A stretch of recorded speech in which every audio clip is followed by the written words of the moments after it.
Hey, it's me, Tammy B, and this is my review for How to Get Away with Murder.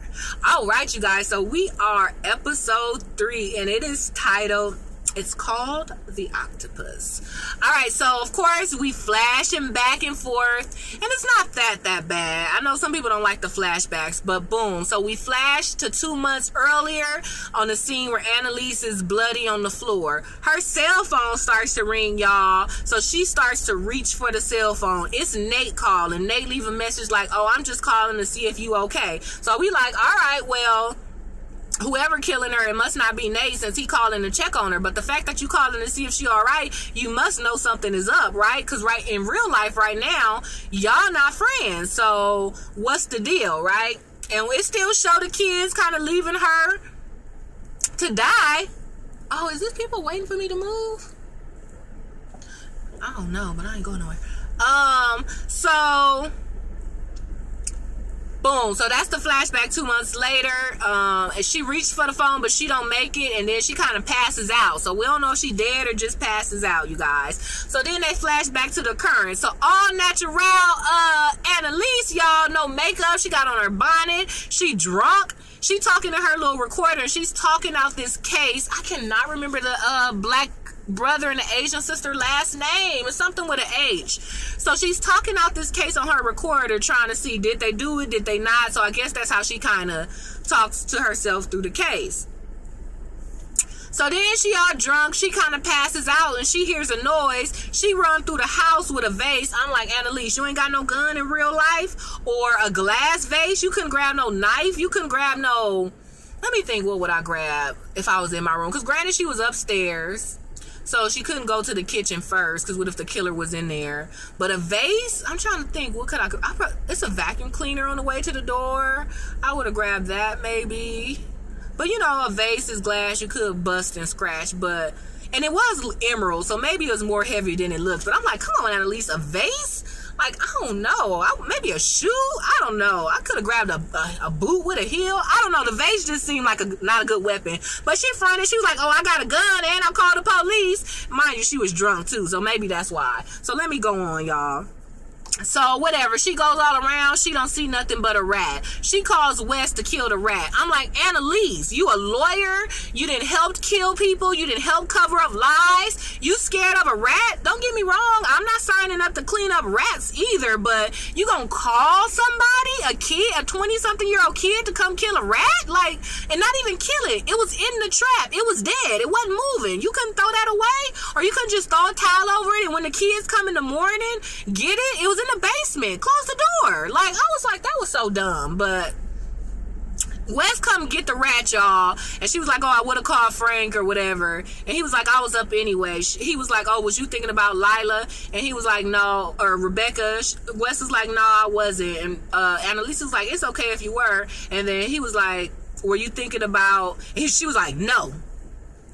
And you know, I wasn't thinking about Sam. And he was like, well, actually, I was talking about Nate. And I was like, oh, but she didn't say if she was thinking about Nate or not. But, you know, just a second ago, she still got Sam's email up, and one of Sam's hoes text Sam like, hey, I miss you in them sheets. And she was just like, And, you know, she was just drunk and erased it or whatever. So maybe that's why she was all testy when Wes was like, oh, hey, was you thinking about Sam? She like, no. So... Anyway, you guys, Michaela's twiddling with Eggs 911. They all kissing, and she decides, nah, we not gonna sleep together. I'm like, thank you, Michaela. Don't be dumb again, right? So Eggs 911 leave. Asher goes to Bonnie, and he acting all weird. So Bonnie like, what's up? And he was like, oh, I came to take you to the zoo. And she's like, to the zoo? And he was like, yeah, to see my elephant trunk. And I was rolling. That was funny to me. Asher is such a dweeby dude, but he's so cute in his own little way. I was like, that was funny. To see his elephant trunk. Oh, gosh. And then I was like, oh, so what, you not circumcised, Asher? Like... Asher, you better go somewhere, boy. They show Frank and Laura a little bit. Frank asked Laura, like, oh, you mad because I turned you away? She was like, nah, I'm good. And he was like, I turned you away because, number one, I'm not no toy, but number two, like, I think you'll fall for me. Like, I'm that bomb. Like, you'll fall for me if you really got with me. So you need to decide what you want to do. I was like, hey, Frank, you're just getting more and more hot as the days go by. Like, he was weird to me at first, but All right. So, all right, you guys. So that was a little flashback or intro of what's going on in everybody's life. Case-wise, Annalise decides to take a case of this sex store owner, you guys. She passes it off as a medicinal therapy type place, but come to find out, it's a place where people to come to have sex and orgies and all this stuff. So she's been accused of killing this guy. This guy was there to have sex. They had sex together, and he ended up dead. So people trying to say that she killed him. So Annalise is trying to prove that she not the killer. So Annalise gets her to give up her little black book, and all the kids go visit all the people who was at the sex party to get them to come testify. They go meet this teacher. She was like, you can't be coming to my job. I'm a teacher. I can't let all the parents know I'm a hoe or whatever. So she ain't down. They go to a construction worker, and although he making jokes about the size of his penis, he was like, no, I'm not going either. They go to a black guy. He seemed like he was a reverend or something. I was like, man. And they was like, look, this is violation. It's supposed to be confidential. And the fact that you even know me is a violation. Like, I'm not cool with it. And I think Wes was like, or was it Frank, was like, what about your wife? He's like, what about my wife? You ain't even supposed to know I got a wife or that she was there. So fall back. Me or my wife is not testifying. And they was like, if y'all don't testify, the sex place gonna get closed down. Don't y'all like the sex place? Like, y'all need to help. And everybody was like, nope, I'm good. Frank met one of these ladies who was there. And she was like, oh, I'm not testifying, but you hot. You want to come to a sex party tonight or whatever? And I'm married, and my husband like gay guys, so maybe you could come. And he didn't say nothing, but, you know, she gave him the note or whatever. So all the kids is just kind of talking about how they didn't get nobody to agree. And Annalise like, y'all whack. Y'all can't even get nobody. Like, y'all blowing it. So the kids is chit-chatting, and this comes to find out Michaela never had an orgasm, and her fiance never went down on her. So they was like, what? Dang, like, no wonder you crazy. So Connor was like, all right, come with me to the sex party. You probably need to get some anyway. And plus, you know, maybe we can find somebody else who will testify. So they go to the sex party, and they bump into the couple that Connor got invited to the sex party to anyway. So she kind of all pressing on Michaela, like, let's do it. And Michaela's like, all right, maybe we can do it, but how about you testify first? And the wife is like, no, I'm not about to testify. And the wife's husband was like, hey, you might as well. Maybe the owner deserved it anyway. So Michaela and Frank Michaela and Connor like, wait, why would you say that? And he was like, I don't know. The owner traded keys with my wife, so that must mean something. Maybe she deserves to find out what happened. She probably pushed him to his limit. So they like, what? So even though nobody agreed to testify, them knowing that little bit of information helped. So Annalise goes back to the sex store owner lady. She's a cool little sister. I can't think of her name, but I loved her little curly. I think that was her natural hair. It's a little curly brown natural hair. She was looking cute or whatever. And Annalise is like, you switched cars, so you purposely wanted to have sex with old boy. So what's the deal? And she finally confessed, like, yeah, I was in love with him. He was supposed to leave me for his wife, but he didn't. So I figured if his wife saw us having sex, she'd be mad. And he already take Viagra, so I gave him some other pill. And I didn't think he was going to die, but I did think, I don't know, like maybe he'll lay there longer and his wife could walk in on us or whatever. I really don't get the point of her giving the pill, really. But she was like, I wasn't trying to kill him, but hey, that's what happened. So Annalise kicked her out, like, you are whack. Like, I understand you be trying to make it seem like, oh, I'm eccentric. I'm a strong, black, independent woman who's free with her sexuality. She was like, boo, you not. You was the side piece. You didn't like being a side piece. You tried to debo the wife, and you tried to kill him. You had to go to kill him because clearly he told you no, he didn't want to do it. So you reverted to these tactics, and your tactics got this man dead. I'm not supporting that, and I don't support you. I'm an example of a real person who like to just have sex. So you bring us real sexual fetish people a bad name. So girl, bye. So the girl like, so what's about to happen? Like, now I'm gonna lose? And Annalise was like, nah, I never lose. So even though Annalise wasn't here for the sex store operator, she went to the court and was like, she basically pinned the murder on the wife. She was told the wife, oh, did you know your husband was taking Viagra? She was like, at first I didn't, but I found out on accident when I went to go pick up a prescription for something else. And so Annalise was like, boom, there you go. That's your motive. You was mad that your husband was taking Viagra. You knew he was going to the sex party that night without you. You didn't want him to have fun, so you messed with the medication, and now he's dead. Boom, y'all. So Annalise's client, the sex store owner, gets off, and now the wife in trouble. So the sex store owner was like, dang, you shouldn't have did that. You was mean to her. You don't have no heart. Her kids was in there. She was like, look, I sleep fine at night with some comfortable sheets. And just so you know, I did what I had to do to get you off because you're my client. But they not going to, make the wife go to jail. I just took it off you and put. So Annalise was like, look, lady, calm down. I took it off you, and I low-key put it on her, but she got a good lawyer. When it's her time to be, the person, they don't have no actual proof to make it stick. So just calm down. I'm not that mean. I just got it off you or whatever. So, whatever. Bye. So that case is over.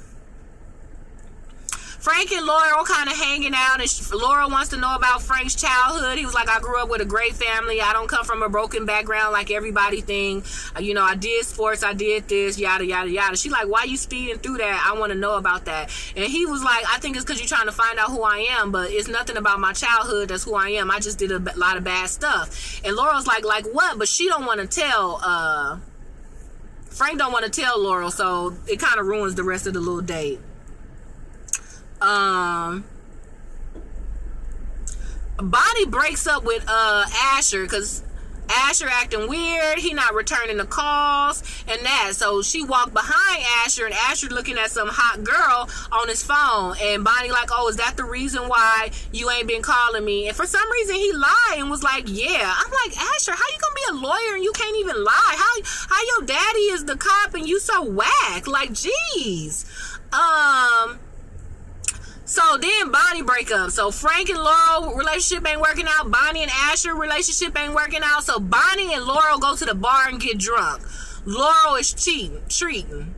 So Laurel tries to get information from Frank, like, hey, why he won't tell me nothing? What has he done so bad? He was like, sorry. She was like, sorry, boo. I'm drunk and I'm sad about my relationship, but me and Frank is ace boon coon somewhat, and we don't reveal to y'all little freshmen our business. So I thank you for buying another drink. In fact, waiter, give me another round, but I'm not telling you nothing about Frank. I was like, go ahead, Bonnie. You finally doing something right? So, Michaela lets it be known that she dating Eggs 911. She show everybody a picture. Wes recognizes it, so Wes goes to the date, and then he see Eggs 911, so he bang on him like, who are you? Eggs 911 said, I'm Rebecca's foster brother, and I think she dead, so I'm looking for her. And he told some story like, I'm not Eggs 911, Rebecca is Eggs, because when we was a kid, we had a job, and she dropped the eggs, and the boss made her lick them up, or something like that. I was like, ew.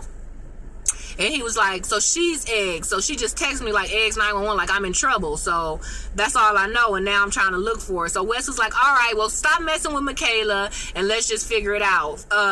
The brother was like, how I know it's not you? And he was like, you don't, but I don't know it's not you. So how about we just part ways? You leave Michaela alone and let's just try to figure it out. So Eggs 911 like, all right. Earlier, Annalise was like, I'm gonna go to the sex party. Whatever. I had a hard day at work. So she started getting dressed, trying on different outfits. So finally she picked an outfit and she head out. So we think she gonna go to the sex party, but she show up at Nate's house, y'all. When she was doing her little investigation for the sex party, she found out that one of the cops' daughters go there. So she went to the cop like, hey, I see your daughter go to this sex party. How about you give my ex-boo a job, and then I won't tell. And he was like, okay, you guys. So, because Nate, now that he got convicted of this murder, even though he let off, he can't find a job. His wife's still dying. It's all bad. So Annalise tried to at least get his job back. So when she show up, Nate was like, oh, hi. I know you tried to get me a job back, but I don't want no job from you. Like, I don't want no hand-me-downs, or I don't want you to, like, me to ever owe you again. Like, we're done. So she come in all lip quivering, and he could tell she want to kiss or have sex or something. He like, look, Annalise, bye. I'm not here for you. The whole situation, the back and forth with the lawyer, the back and forth with the murder is too much. So Annalise look all defeated, like, dang, boo. Like, I came over here all dressed up. Like, you don't want me? And he like, look, I'm not saying it's never going to happen again, but he was like, right now it's too soon, so just leave. So Annalise leave, y'all. I was like, dang. She done got banged on by her client. The kids barely trust her. Now her side boo ain't even cool with her. So when she leave, Wes is there, y'all. Wes talking to Nate. And Nate told Wes, he looked in after Annalise left. He was like, I'm in. So in what, y'all? We don't know what he's in for. But so after that, they flash back to the future. The kids is running out. They left Annalise to die, y'all. So a car comes and the kids all dropping hide, you guys. The guy get out of the car and was like, what y'all doing? Come on, get in the car.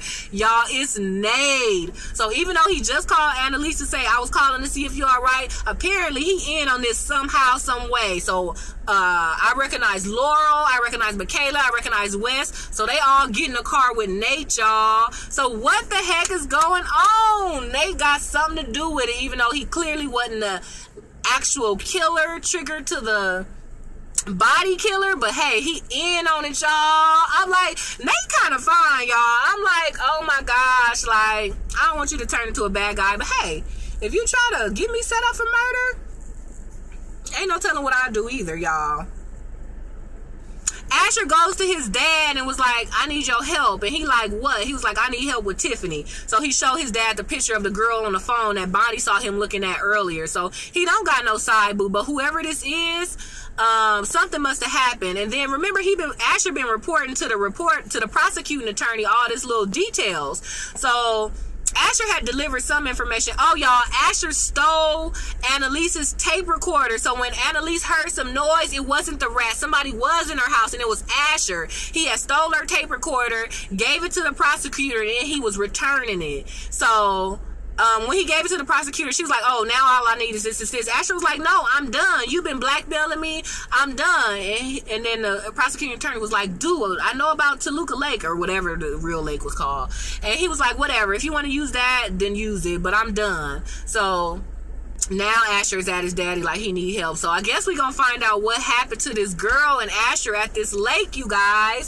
So that was How to Get Away with Murder, you guys. It's called the Octopus. And the reason it was called that is because, you know, like I said, the sex store operator, whatever position she was having sex with the guy who died in, that position was called the Octopus. I said I was gonna look it up, but I don't have time for all that. So that's why I guess the episode was called that was the position that the man whose case Annalise took this week died in, the Octopus. I wonder well, okay, I guess I could see. You got 2 arms and 2 legs. The guy got 2 arms, 2 legs. Y'all smashed together, so it's like 8 tentacles moving. I can kind of see some stuff like that. So anyway, so that's that, you guys. So pretty good episode. It's getting good. Well, it's been good. So it's just so sucky that they're giving little bit, but I can't wait to find out everything that happens. I want to know what's going on with Asher. Who is this girl? I want Asher to grow some cojones. Like, come on, be a better like field player. And then they show a preview, guys. So for some reason, Annalise goes to visit Nate's wife. Nate's wife all in a cancer bed in the hospital. She look at Annalise like, it didn't hurt you to sleep with some man while his wife is dying? I was like, dang, that's right. Check her, wife. So we'll see why she went to visit the wife and what happened. And then, I don't know what happened, but it seems like the wife was like, just kill me. So the wife tell Annalise to kill her. I'm like, if I'm in pain and I want to die, okay, I can understand that feeling, but I ain't about to ask the side boo to kill me. She already killed my little heart with sleeping with my man. Well, the man killed my heart, but, you know, so, wife, don't go out like that. You know, so we'll see. All right, you guys, so that was season 2, episode 3 of How to Get Away with Murder. You know what's up? Give me the thumbs up on this video. Go ahead and check me out on Twitter at TammyB_. That's TAMI, the letter B, and the symbol _. Go ahead and hit me up on Facebook at It Is Me, Tammy B. All right, you guys enjoy the rest of your day, and I will see you in the next review. Bye.